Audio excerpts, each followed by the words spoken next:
오늘은 겸손으로 하나님께 가까이 가라라는 제목으로 하나님의 말씀을 전하겠습니다. 우리 먼저 하나님의 말씀 신약성경 야고보서 4장 7절로 10절의 말씀을 함께 보시겠습니다. 신약성경 야고보서 4장 7절로 10절입니다.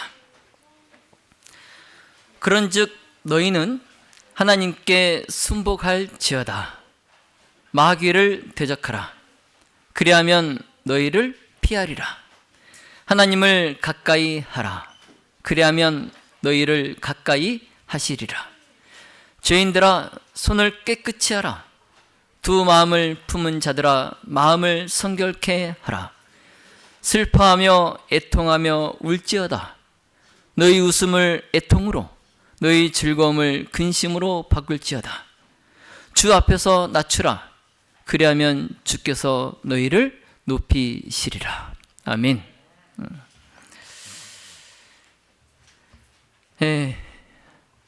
여러분, 제가 시작하기 전에 퀴즈를 드리겠습니다. 자, 우리 유나, 유나 앞에 있는 준서에게 퀴즈를 내고 싶지만 준서는 척척 박사니까 한 번에 정답이 나오면 재미없잖아요. 그래서 유나를 제물로 삼아가지고 재미를 위해서. 자, 유나, 내가 가는 대로 따라오는 것이 무엇일까요? 내가 가는 대로 그림자? 유나가 예능을 택하지 않고 다큐를 굉장히 진지하게 그림자. 제가 원하지 않지만 정답을 맞췄습니다. 그림자죠, 그림자. 아무리 따라오지 못하도록 내가 멀리 도망가도 항상 그림자는 내 어디 밑에 있어요? 그림자는 내 어디 밑에 있어요? 발 밑에. 내 발 밑에 있어요. 자, 또 있습니다. 자, 준서, 내가 가는 대로 따라오는 것 또 무엇이 있을까요? 못 맞출 줄 알았습니다. 자, 내가 가는 대로 또 따라오는 것. 자, 여러분 공감하실지 모르겠지만 이겁니다. 담배 연기. 제가 버스 정류장에 서 있으면 어떤 남자분이 이제 저기 멀리서 담배를 피워요. 근데 바람이 내 쪽으로 부는지 모르겠지만 담배 연기가 제 쪽으로 오는 거예요. 그래서 제가 이제 반대편으로 갔단 말이에요. 그런데도 담배 연기가 어디로 와요? 제가 있는 쪽으로 오는 거예요. 여러분 그런 경험 안 해보셨어요? 이상하게 담배 연기가 저만 따라다니는 그런, 그쵸? 신기합니다. 그래서 뭐 담배 연기는 담배 안 피는 사람만 따라다닌다, 뭐 그런 말도 있더라고요. 모르겠어요, 그거는. 자, 또 있어요. 나를 집요하게 따라다니는 것. 또 뭐가 있을까요? 동생. 동생이 굉장히 집요하게 따라다닙니까? 옛날에 제가 그랬던 것 같아요. 제가 제 형을 엄청 따라다녔던 것 같아요. 어렸을 때. 형은 이제 형 친구들하고 이제 놀러 가려고 하면은 제가 항상 이렇게 따라갔던 것 같아요. 그러면 형은 이제 귀찮으니까 저를 떼어놓으려고. 뭐 졸졸 따라다니는 거, 이제 고양이. 고양이죠. 고양이는 심지어 잘못하면 발로 밟을 정도로 막 발밑으로만 이렇게 또 따라다녀요. 꼭 이렇게 걸어가는 방향에 발밑으로만. 근데 제가 이제 원하는 것은 사탄이에요. 사탄. 캔디가 아니고 사탄. 사탄은 내가 피해도 계속해서 나를 따라오더라고요. 그래서 정말 사탄이 저를 따라오지 않았으면 좋겠어요. 그런데 무슨 방법이 없을까요? 이렇게 사탄은 집요하게 나를 따라와서 나에게 죄를 짓도록 유혹을 하는 걸까요? 사탄이 따라오지 못하게 하는 방법이 없을까요? 자, 오늘 우리가 읽었던 본문에 7절에 그 답이 있어요. 7절에. 자, 그런즉 너희는 하나님께 순복할지어다. 마귀를 대적하라. 그리하면 너희를 피하리라. 이게 답이에요. 예, 사탄이 나를 따라오지 못하게 하는 답입니다. 야고보가 우리에게 주는 답이에요. 야고보는 이 구절에서 사탄이 나를 안 따라오고 오히려 나를 피하게 하는 방법을 알려줍니다. 자, 그런데 그 전에 먼저 알아야 할 것이 있어요. 예, 그게 뭐냐면 그리스도인으로서 우리는 율법 아래에 있는 것이 아니라 은혜 아래에 있다는 사실입니다. 예, 뭐라고요? 예, 율법 아래에 있는 것이 아니라 하나님의 은혜 아래에 있다는 거. 여러분 이걸 꼭 기억하시기 바랍니다. 예, 우리는 그리스도를 믿음으로 말미암아 은혜로 구원을 받은 하나님의 자녀들입니다. 그렇습니까? 네, 아멘. 자, 그렇기 때문에 우리는 영과 진리 안에서 행할 수도 있고 또 육신의 정욕 안에서 행할 수도 있어요. 그렇죠? 그렇죠? 예. 자, 그리고 성령의 역사에 내가 굴복할 수도 있고 사탄의 악한 권세에 내가 굴복할 수도 있습니다. 맞습니까? 네. 자, 또한 우리는 죄가 우리의 몸을 지배하고 육신의 죄의 욕망에 굴복하거나 아니면 우리 자신이 죄에 대하여 죽고 내 안에서 내가 아닌 예수님께서 살아 계시도록 할 수 있습니다. 맞습니까? 네, 아멘. 자, 이처럼 우리는 하나님의 자녀로서 또 하나님의 자녀이지만 죄와 사탄이 우리 몸에 대한 권세를 갖도록 허용할 수도 있고 반면에 성령의 능력으로 우리의 옛 자아를 십자가에 못 박을 수도 있어요. 그래서 우리의 지체들을 거룩하고 또 하나님께 간합될 만한 의의 도구로 하나님께 드릴 수도 있습니다. 그렇죠? 네. 자, 여러분, 우리가 이런 선택을 할 수 있는 것은 무엇 때문에 가능한 것입니까? 우리가 율법 아래에 있지 않고 은혜 아래에 있기 때문에 그런 것들이 가능한 것입니다. 네.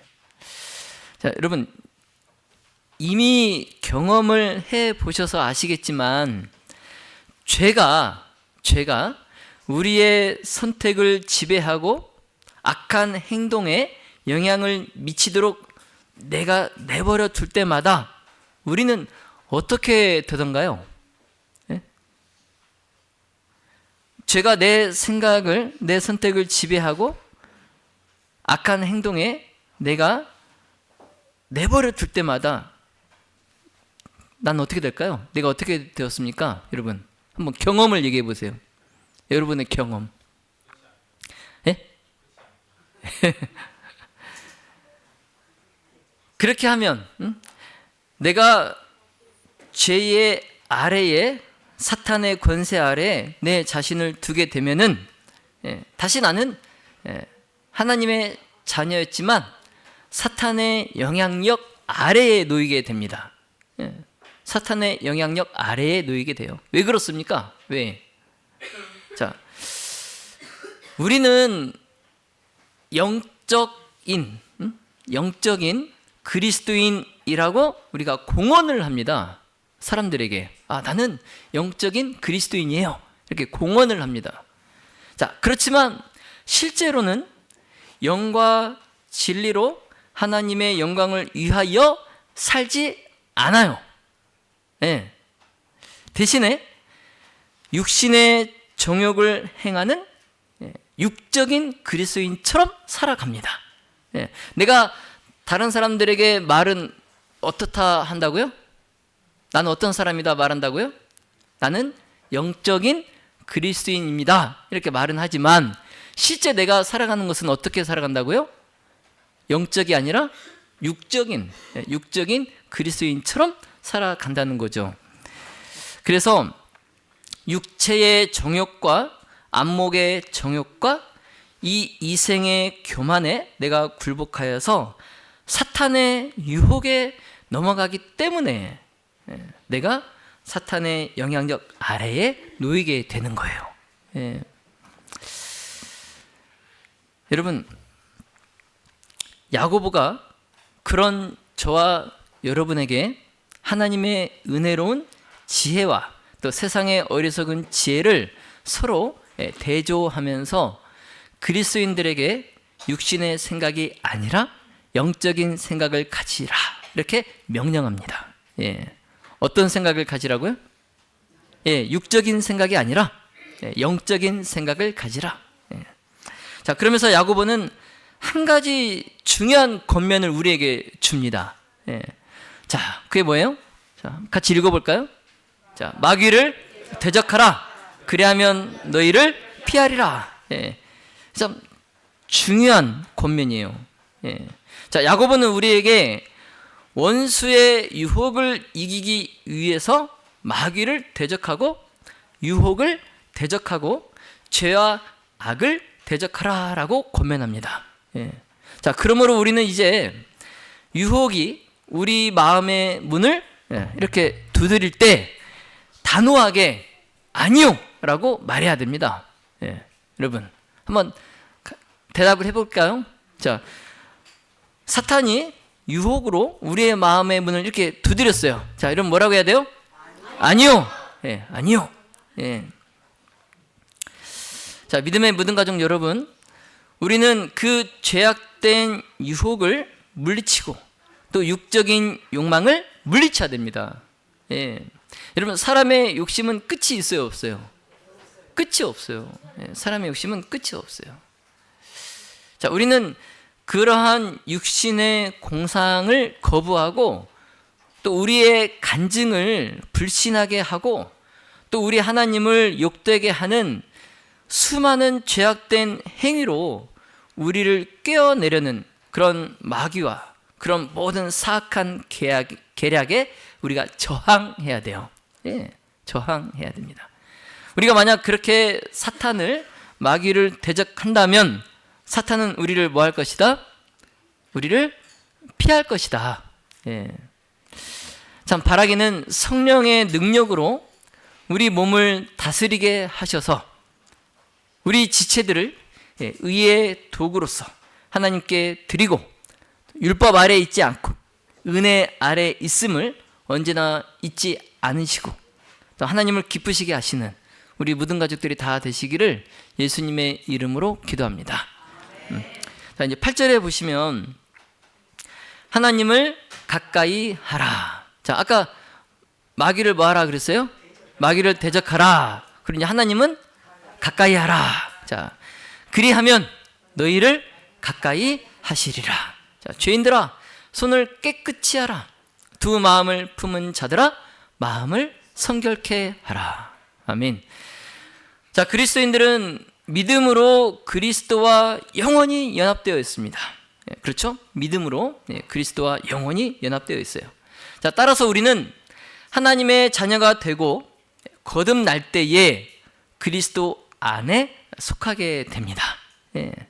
자, 또한 우리의 죄를 위한 희생 제물이신 예수 그리스도, 그분을 우리가 신뢰하는 순간, 우리가 예수 그리스도를 신뢰하고 나서 1년이나 10년 뭐 너 하는 거 봐서가 아니라 예수 그리스도를 신뢰하는 순간, 그 순간 우리는 그리스도를 믿음으로 의롭다라고 선언됩니다.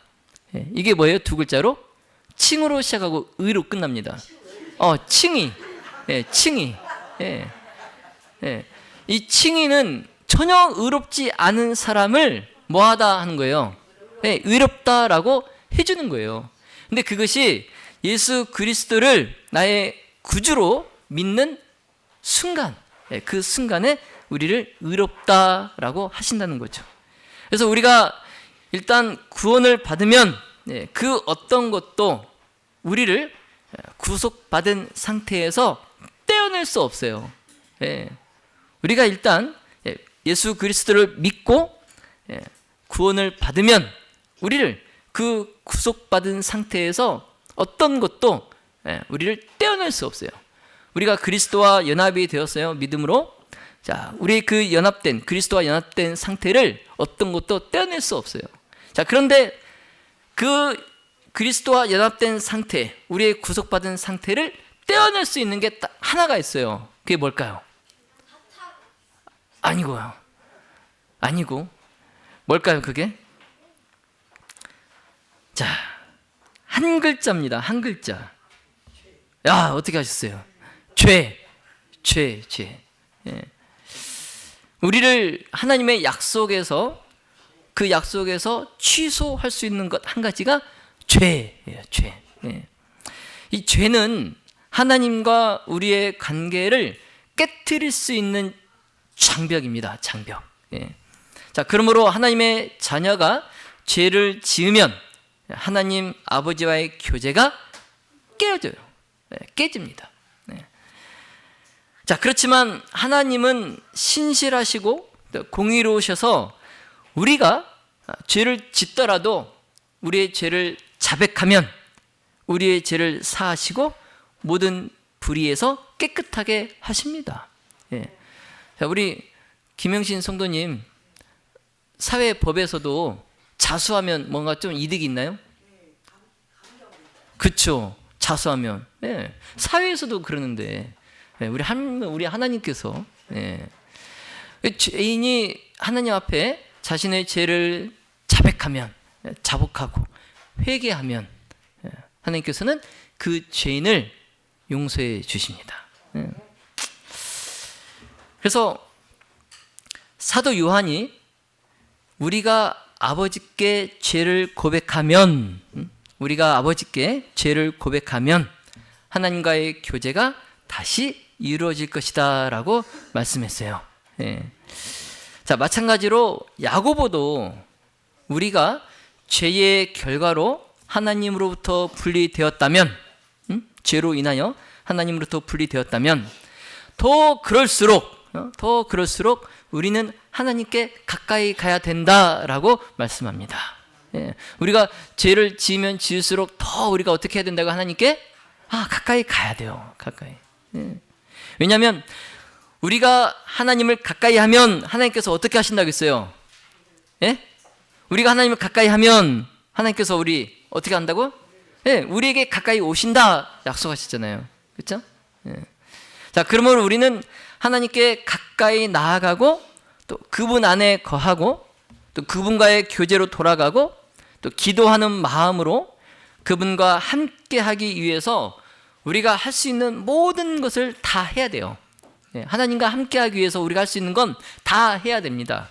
자, 예를 들어서 예배와 기도 그리고 찬양과 감사, 이게 우리가 하나님과 함께 할 수 있는 그런 것들이에요. 이러한 것들을 통해서 우리가 하나님과 함께 더 가까이 나아가야 됩니다. 자, 믿음의 묻은 가족 여러분, 그리스도를 믿음으로 말미암아 그리스도의 의로 덮인 자들은 하나님께 가까이 갈 수 있는 권리를 받았어요. 권리를 받았어요.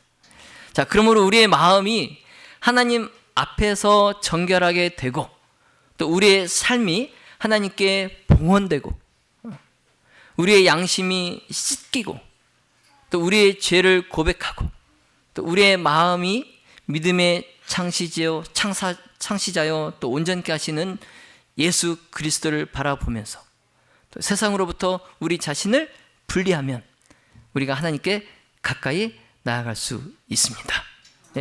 세상으로부터 나를 분리하세요. 그러면 우리가 하나님께 더 가까이 나아갈 수 있어요. 자, 이제 9절로 10절의 말씀을 보겠습니다. 자, 슬퍼하며 애통하며 울지어다. 너희 웃음을 애통으로 너희 즐거움을 근심으로 바꿀지어다. 주 앞에서 낮추라. 그리하면 주께서 너희를 높이시리라. 참 이상하죠? 자, 야고보가 이 편지의 서두에 분명히 뭐라고 했어요? 너희가 시련을 만나거든 어떻게 여기라? 기쁘게 여기라 그랬잖아요. 시련을 만나거든 너희가 애통하며 울지어다 하지 않고 시련을 만나거든 기쁘게 여기라, 이렇게 편지의 서두에 그렇게 말씀을 했는데, 자, 이 편지의 말미에 가니까 뭐라고 해요? 애통해하고 울고 너희의 웃음을 애통으로 슬픔으로 바꾸고 너희 즐거움을 근심으로 바꾸라, 지금 이렇게 말씀하고 있어요. 자, 여러분, 야고보는 우리 그리스도인들에게 승리하는 그리스도인의 삶을 사는 방법을 지금 이 편지를 통해서 쓰고 있어요. 그렇죠? 그래서 야고보서는 뭐라고 했어요? 그리스도인의 신앙생활 백서, 신앙생활 지침서, 신앙생활 백서라고 그랬잖아요. 그래서 지금 그리스도인의 승리하는 삶을 사는 방법에 대해서 짧지만 굉장히 날카로운 지침을 우리에게 제시하고 있어요. 자, 야고보는 지금 여기서 대조적인 개념을 사용함으로 우리에게 귀중한 교훈을 가르칩니다. 대조적인 개념을 사용해서. 자, 여러분, 여기 야고보서 보시면, 야고보서 4장 오늘 본문의 말씀을 보시면, 자, 하나님께 뭐하라? 순종하라. 마귀를 대적하라. 하나님께 가까이 나아가라. 손을 깨끗이 씻으라. 슬퍼하며 애통하며 울지어다. 너희 웃음을 애통으로 너희 즐거움을 근심으로 바꿀지어다. 주 앞에서 낮추라. 그러면 주께서 너희를 높이시리라. 지금 대조적인 것을 사용하면서 우리 그리스도인들이 승리의 삶을 사는 방법을 제시합니다. 여러분, 하나님을 영화롭게 하는 그리스도인의 승리의 삶.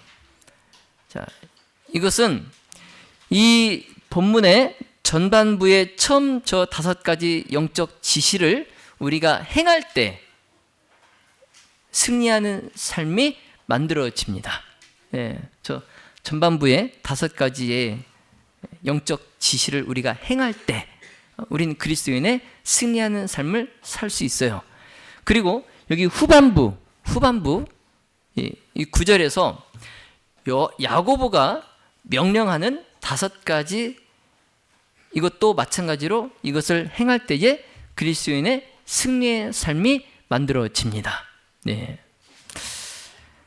자, 여러분, 이 말이 여러분 어떻게 들리십니까?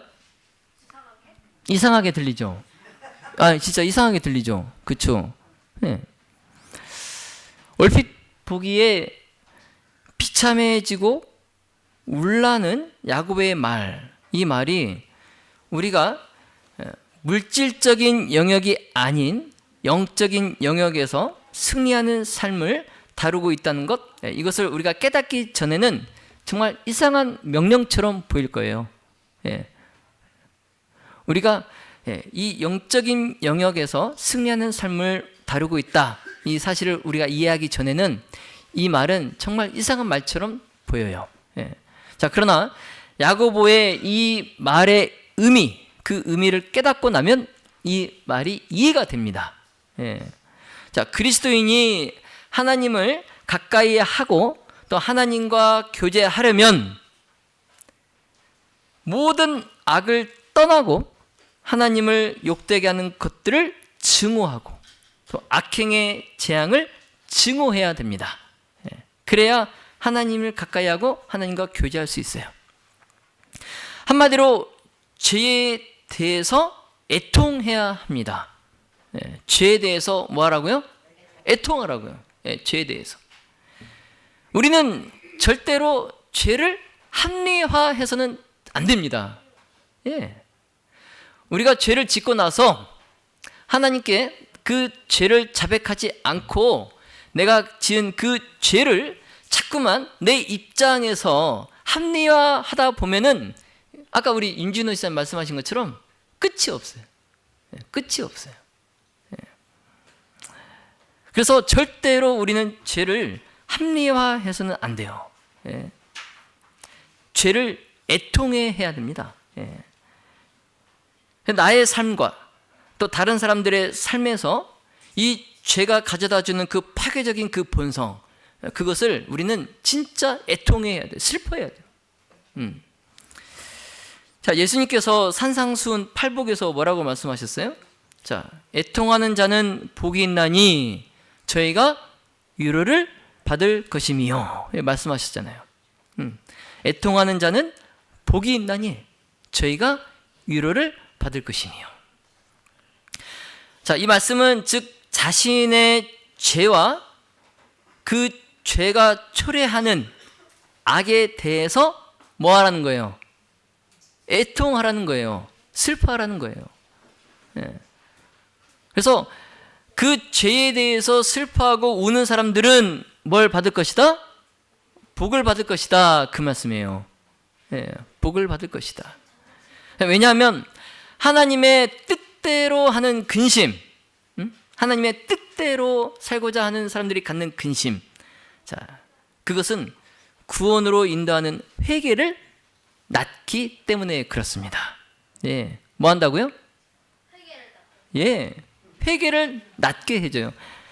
하나님의 뜻대로 살고자 하는 사람들이 하는 근심, 그 근심은 구원으로 인도하는 회개를 낳게 합니다. 그래서 죄를 인정하고 또 우리의 죄와 그로 인한 황폐함에 대해서 슬퍼하는 것, 이것은 모든 죄인의 책임이에요. 책임. 그리고 죄에 대해서 애통해하고 슬피 우는 것, 이것은 방황하는 죄인을 그리스도와 교제하게 하고 또 그분을 믿는 믿음을 통해서 죄 사함을 얻게 하는 아주 굉장히 중요한 단계예요. 그래서 우리가 회개할 때는 정말 이 죄를 슬퍼하며 눈물을 흘리는 회개의 기도를 해야 됩니다. 회개의 눈물의 기도. 그래야 그 죄에서 내가 떠날 수 있어요. 떠날 수 있어요. 자, 믿음의 모든 가족 여러분, 야고보의 이 일련의 이 가르침들을 마음에 새기고 각 계명을, 각 명령을 우리의 삶에 적용하여서 하나님께 영광을 돌리는 그러한 승리의 삶을 살기 위해 노력하시기를 간절히 바랍니다. 우리는 언제까지 죄를 합리화하면서 죄에 대해서 끌려다닐 수 없어요. 우리가 언제까지 죄한테 끌려다니겠습니까? 그렇죠? 자, 겸손히 하나님께 감사드리며 마귀를 대적할 수 있게 되기를 간절히 바랍니다. 자, 우리가 하나님께 가까이 나아가서 우리의 죄를 고백하고 영과 진리로 우리가 행할 때에 우리 하나님 아버지와 우리는 감미로운 교제를 나누게 될 줄로 믿습니다. 자, 우리가 손을 깨끗이 하고 또 마음을 정결하게 하고 또 죄가 우리의 삶에 초래하는 그러한 황폐화에 대해서 슬퍼하고 또 우리의 영광스러운 구세주이신 예수 그리스도를 찬양하고 감사할 수 있기를 간절히 바랍니다. 여러분, 구원은 주 예수 그리스도를 믿는 모든 사람에게 하나님의 은혜의 값없는 선물로 주어집니다. 그렇습니까? 구원은 예수 그리스도를 믿는 모든 사람들에게 값없이 주어지는 하나님의 은혜의 선물이에요. 자, 우리가 생명의 길을 따라서 여행할 때에 하나님의 지속적인 은총은 우리 모든 믿는 자들에게 주어집니다. 자, 그러므로 성령으로 거듭난 우리는 온 마음을 다해서 주님을 신뢰하도록 부르심을 받았어요. 그래서 야고보서에 요약된 대로 주님의 길을 걷고 또 주님의 얼굴 앞에 우리의 자신을 낮추어야 할 그리스도인으로서의 책임이 있어요. 야고보는 오늘 짧은 본문이지만 성경 곳곳에서 발견되는 중요한 성경적 원칙을 우리에게 다시 한번 상기시켜 줍니다. 자, 그거 원칙이 뭐냐면, 자, 첫 번째, 하나님은 교만한 자를 하시되 겸손한 자에게 은혜를 주신다는 거예요. 예. 하나님은 어떠한 자를 대적하신다고요? 교만한 자를, 교만한 자를 하나님께서는 치십니다. 그러나 겸손한 자에게는 뭐 하신다고요? 은혜를 주신다는 거죠. 겸손한 자에게. 자, 두 번째 원칙은 뭐냐면, 자, 마음이 온유하고 겸손한 자들에게 하나님은 충만한 은혜를 베푸신다는 거예요. 예, 마음이 온유하고 겸손한 자들에게 은혜를 베푸신다. 네. 자, 여러분, 침례 요한이 예수님을 보고, 자, 예수님이 등장하시기 전까지는 침례 요한이 사람들에게 슈퍼스타였어요. 슈퍼스타. 자, 그런데 예수님께서 등장하시고 나서 사람들이 이제는 침례 요한보다 누구를 더 따라요? 예수님을 더 따라요. 그때 침례 요한이 한 말이 있어요. 무슨 말을 했냐면, 자, 그는 흥하고 나는 쇠하리라. 예.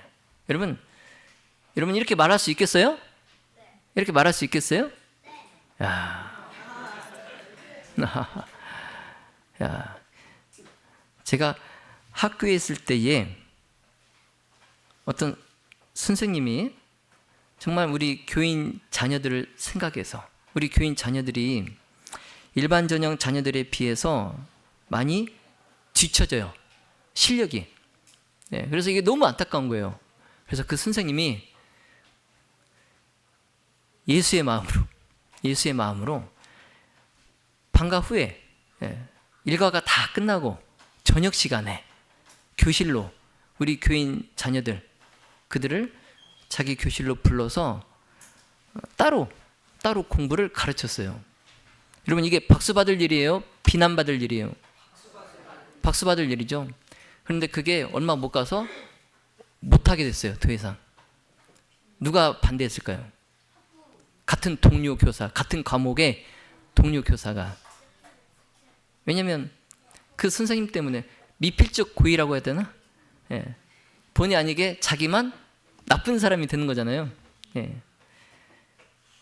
여러분, 슈퍼스타였던 자기의 인기를 어느 날 갑자기 나사렛에서 나온 예수라는 사람이 다 가져갔을 때에, 자기의 인기를 다 뺏어갔을 때에 그 사람은 흥해하고 나는 쇠하여야 하리라, 이 말을 할 수 있겠냐고요. 할 수 있어요, 없어요? 할 수 없어요. 할 수 없어요. 온갖 그 사람 뒷조사를 하고, 그 사람 뭐 비난할 일이 있나 없나, 그 사람 뭐 잘못한 거 있나 없나, 그 사람 원래 이런 사람이다, 막 그렇게 할 거 아니에요, 그렇죠? 지금 선거 앞두고 지금 서로 그러고 있잖아요, 두 당이. 예?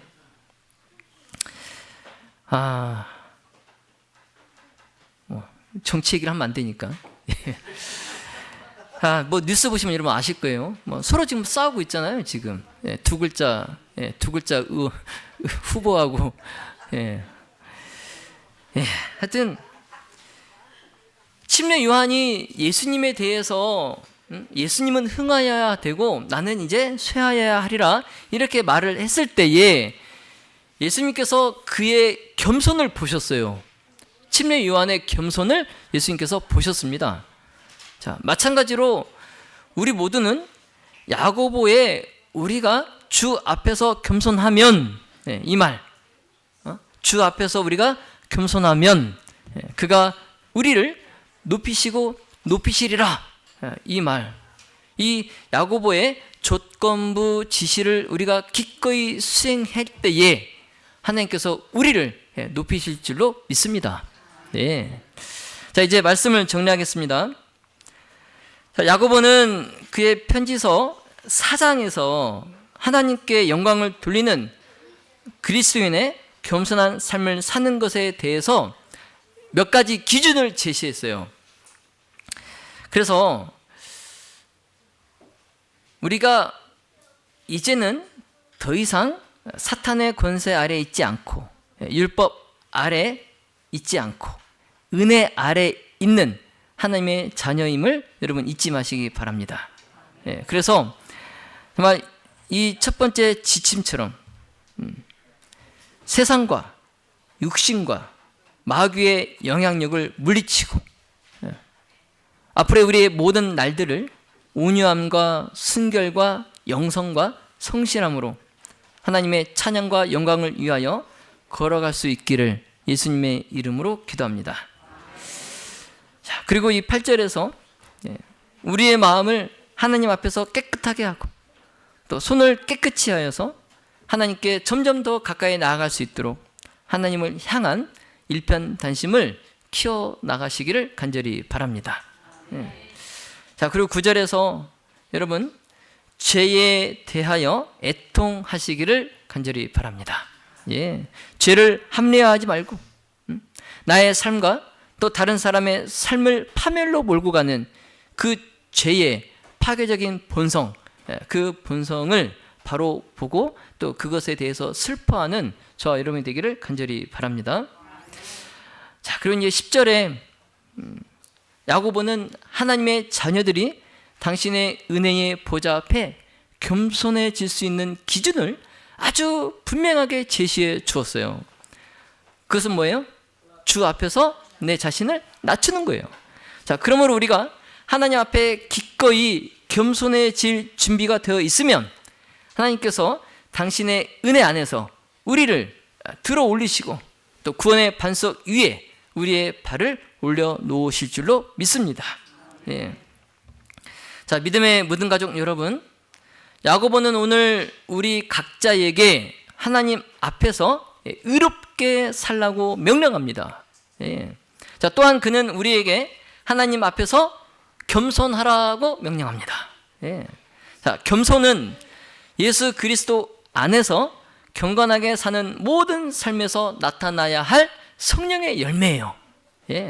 모든 경건한 그리스도인의 삶에서 맺어야 될 성령의 열매, 겸손입니다. 겸손. 자, 여러분, 겸손은 자신을 싫어하거나 다른 사람들 앞에서 자신을 비하하는 것이 겸손이 아니에요. 다른 사람 앞에서 난 뭐 아무것도 아닙니다. 이게 겸손이 아니에요. 자신을 비하하는 것이 겸손이 아니에요. 그래서 학교에서 학생들을 훈육할 때, 또 부모가 자녀를 훈육할 때, 자녀 앞에서 부모가 훈육할 때에 야, 아빠가 바보야? 이건 자기 자신을 비하하는 거예요. 절대 그렇게 혼내면 안 돼요. 아빠가 바보야? 이런 표현 쓰면 안 됩니다. 네. 여러분, 다른 사람들이 나의 성취에, 내가 이룬 것에 대해서 박수를 보내 막 이렇게 치도록 하기 위해서 그것을 의도하고 내 자신을 낮추는 거, 그것도 겸손이 아니에요. 아니에요. 여러분, 겸손은 인간의 노력으로 생기는 것도 아니고 감정에 의해서 만들어지는 것도 아닙니다. 겸손. 그리고 엄격한 이 교육을 받아서 그 겸손이 습득되거나 아니면 대학에 가서 교양 과목으로 이 겸손을 배워서 내가 이 겸손을 갖게 되고 그런 게 아니에요. 여러분, 참된 겸손은 하나님께 복종하고 영과 진리로 행하며 또 은혜 안에서 성장하고 기독교 신앙 안에서 성숙하는 사람의 마음속에서 자연스럽게 싹 튀고 꽃피는 성령의 열매, 이것이 바로 겸손이에요. 겸손. 그래서 우리가 어린 자녀들을 키울 때에 가정에서 제대로 된 신앙 교육만 하면은, 제대로 된 신앙의 모습만 내가 자녀들에게 보여주면 내 자녀에게 겸손은 자연스럽게 맺어지는 성령의 열매입니다. 그래서 하나님 보시기에 진실로 자신을 낮추는 사람은 우리 하나님의 위대하심을 인정하고 또 그분의 장엄하신 위엄을 인정함으로써 하나님 앞에서 자신을 낮추는 사람이에요. 예. 자, 다시 말씀드리면 겸손은 하나님 없이는 우리가 아무것도 아니다, 아무것도 할 수 없습니다, 이렇게 고백하는 거예요. 그게 바로 겸손입니다. 겸손. 예. 하나님 없이는 나는 아무것도 아닙니다.